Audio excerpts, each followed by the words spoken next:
The story of Chapter 10, the decree of judgment and redemption.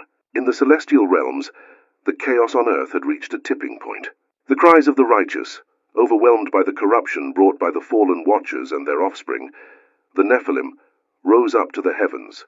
In response, God summoned his faithful archangels and issued a series of decrees to restore order and cleanse the earth of its wickedness. The scene opened with a divine assembly, where the Almighty's voice thundered across the heavenly courts. The angels bowed in reverence as he delivered his commands. Michael's mission. Binding Azazel, God turned to Michael, the chief of his angelic host, and commanded him to deal with Azazel, one of the leading watchers who had spread forbidden knowledge and brought destruction upon the earth. Bind Azazel hand and foot, God decreed, and cast him into the darkness of the desert in Dudael. Cover him with jagged rocks, and there he shall remain until the day of judgment, when he will be cast into the eternal fire for his sins. Michael descended with great speed, his glowing form blazing across the heavens. Reaching earth, he found Azazel, who had sought to evade capture. With a mighty chain forged from divine will, Michael bound Azazel, dragging him to the barren wastelands of Dudael.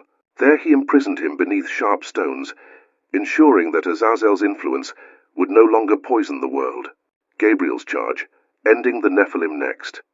God called upon Gabriel, the messenger of his divine will, with a mission both sorrowful and necessary. Destroy the Nephilim, God commanded. Let them turn upon each other and perish by their own hands, for their violence and corruption have brought ruin to my creation. Gabriel descended into the midst of the Nephilim, towering giants who had spread destruction across the earth. He unleashed confusion among them, causing them to turn on one another. As they fought with savage fury, their monstrous reign came to an end, and the earth began to breathe a sigh of relief. Raphael's task, binding Semjaza and the Watchers. To Raphael, the Almighty assigned another critical mission, the binding of Semjaza, the leader of the Watchers, and his rebellious brethren.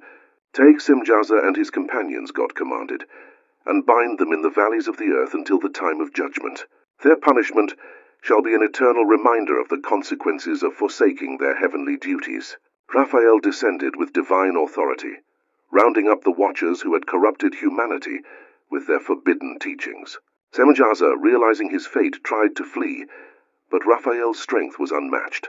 He bound the Watchers in chains and imprisoned them in the depths of the earth, sealing them away until the day of reckoning. Uriel's message of hope. Finally, God turned to Uriel, the angel of wisdom, and entrusted him with a message of hope and renewal.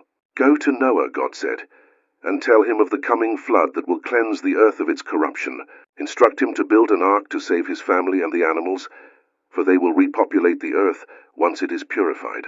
Uriel appeared to Noah in a radiant vision, delivering God's instructions. He revealed the impending flood and guided Noah in constructing the ark, ensuring that life would endure beyond the cataclysm. The earth begins to heal.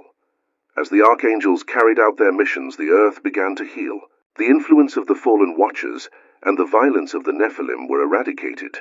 The cries of the righteous were heard, and justice was served. In the heavens, the Almighty looked upon his creation, knowing that the restoration of order had begun. The divine plan was unfolding, and the path to redemption was being paved. Conclusion.